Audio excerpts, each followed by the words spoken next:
Let's talk about TCU. And of course, since I'm a Michigan man, this one's about me. So, your show, buddy. What's the name of the show? It's your show. Thank you.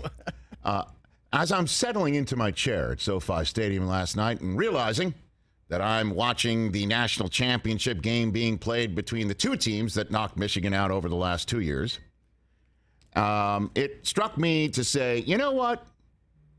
And it was kind of helpful that I was surrounded by purple-clad individuals. Oh, you're in the TCU Oh, side?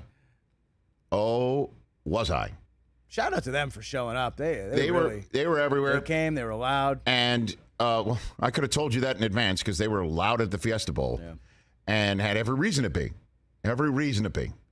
Because they showed up in that Fiesta Bowl and made every play. They hardly made any mistakes. The only mistakes were like a tip drill interception, a couple of turnovers, a penalty here and there, obviously a breakdown on defense. They made mistakes, but they made all the plays, and they were a tough opponent that knocked my team out because my team made more mistakes, for sure. And so I'm sitting there thinking, one of the axioms I always espouse on this program, in addition to got to play better than the ref's ref, right? I'm kind of consistent on that front. Certainly when Michigan had a touchdown taken away and then given to Michigan on the 1/2 inch line and they fumbled it. Got to play better than the ref's ref. Got to play better than the ref's ref. So when there is a clear targeting penalty that should be called and then isn't, it doesn't cost you your season. Don't put yourself in that position. So I'm being consistent. The other one that I always say is if my team loses to somebody, I would like that team to win it all. Right. Because that lets you think you could have won it all had you actually beaten that team. Right. That's it. Right. And that's born out of, many different times my teams having, lost more than not. And that includes me in my personal life. I tell this story all the time. When I was an intern at the Staten Island Advance, college intern, I really liked a fellow intern quite a bit. Sweet honor. And it was one of the first Heismans I ever received. Oh. Yeah. But that young lass then went on to meet somebody else at the newspaper. Ooh. It's tough to watch. Tough beat. But they eventually got married. Oh, okay. You know what I mean? Yeah, sure. So if I'm going to lose out, I want to lose to somebody that goes the whole route. It goes the whole way. You know what I mean? Yeah. I've been that way. I've been consistent my whole life, sports, and personal life. You know what I mean? Sure. So I'm thinking that as I settle in, and then the first snap of the game is a false start. Now I say to Cooper, "Where was that at the Fiesta Bowl? Where was that team that just jumped?" But he couldn't hear me because it was so damn loud in SoFi Stadium anyway. Loud. And then a 3-and-out. And I thought to myself, where was that team? Well, Michigan did, after not scoring in the first drive, despite getting it down to the 2-yard line and pulling some Ann Arbor special that I hope they rip out of the playbook and then torch, never to be seen again. They did get the ball back. They did stop TCU. So I'm okay, here we go. But then Georgia did what Michigan didn't, which was go down the field and just hot knife through butter score. Immediate touchdown. And then Michigan threw a pick six on their next possession in response to TCU giving them the ball back, and Georgia scored with it. Georgia then picked off Max Duggan, and it was a 10-0 game just like that. And I'm like, oh, okay, so maybe TCU's going to – it's improving. You give up 7, now you give up 3, now just give up nothing. Right. And then while I'm thinking that, TCU – gets a broken coverage and goes up top. Duggan goes up top. Nice play. And they wind up scoring. It's 10-7. 10-7. We got a game. We got a game. Little did I know, Georgia was about to score the next 55 unanswered. 65-7. Now, I got one of those kiddos who, Coop is one of those guys, like he will watch a preseason NBA game. He'll watch a summer league game, and there's a minute and a half left on the clock, and one summer league team is up by 45, and I'm like, that's it. We got to change the time. It's not. He'll be like, it's not over. I turned to him when it was 35-7, right, at half. I turned to him, and I'm like, what do you think? You want to leave? And he's like, before halftime? I struck a deal as it was raining so hard in Los Angeles. Hey, he's been great to the NFL Network. He's kind of technically, in a way, maybe part of our landlord for some of our office space. Stan Kroenke. So I say this to you, sir, as a friend. Your $1 billion roof leaks when it's really raining, and they made it worse on some of the TCU fans because sometimes, as you know, when things don't go your way for your sports team, it's like, okay.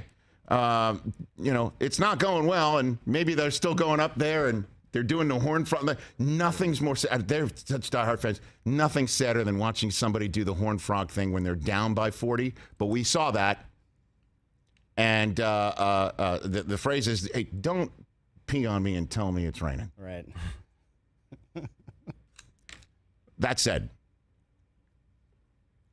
I sat there and I thought to myself, how did my team lose to that team? How do we do it? Oh, I thought you sat there and thought, man, Michigan would have lost by 80 to Georgia tonight. No, no, Chris, because in all honesty, Georgia was lucky to be there. There were things did go their way at the end of that game. But they're clearly the best team in the country. Here's the thing. Wow, you won't even admit that? No, I will admit that, but they, in the same way that you can't sit here and say that. Well, first of all, I just gave them a 10-minute long kudos that they are the best team in college football and the best program in college football. Even Chris, what do you? I said that they've surpassed Alabama. What more can you possibly say to give somebody a nod and a tip of the cap? Well, I just asked you if they were the best team in the country. Well, I'm just saying that. Yes. But I did say that the 10-minute long yes at the top of the program. Okay. But my point is every you and Sarah and every Georgia fan that I know. It's always about Michigan. Like you wouldn't have been on the field last night. You would have got routed like TCU did. And I think you should admit that. Or Michigan curb stomped the team that almost beat Georgia, and then Georgia curb stomped the team that beat Michigan, and Michigan beat the team that almost beat Georgia. I mean, we could keep going on and on and on and on, can't we? I mean, the Ohio State team that played against Georgia would have curb stomped Michigan in the Final Four too. Really? Because I saw that team in their own home stadium with everything going for them. That's not the team that showed up against Georgia, though, no? Well, then the Michigan team that showed up against TCU might not have shown up against Georgia either, Chris. Man,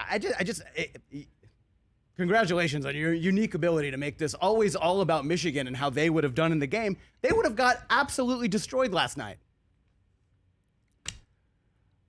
I don't know, Chris. This just in, and I'll go there since you are right now. This just in. I talk about what is on my mind and in my heart and in my gut. I totally understand that. So that's why that was not a game last night, and it wouldn't have been a game against the Houston Texans probably. Like they showed up really well, and the fact that I'm actually saying these things, I can think all these things at the same time, and the fact that you can also love the Patriots so much and want your all-time great coach either fired or completely sat down and have a conversation to, you can have those two things in your own head and your heart, Those are independent of past performance.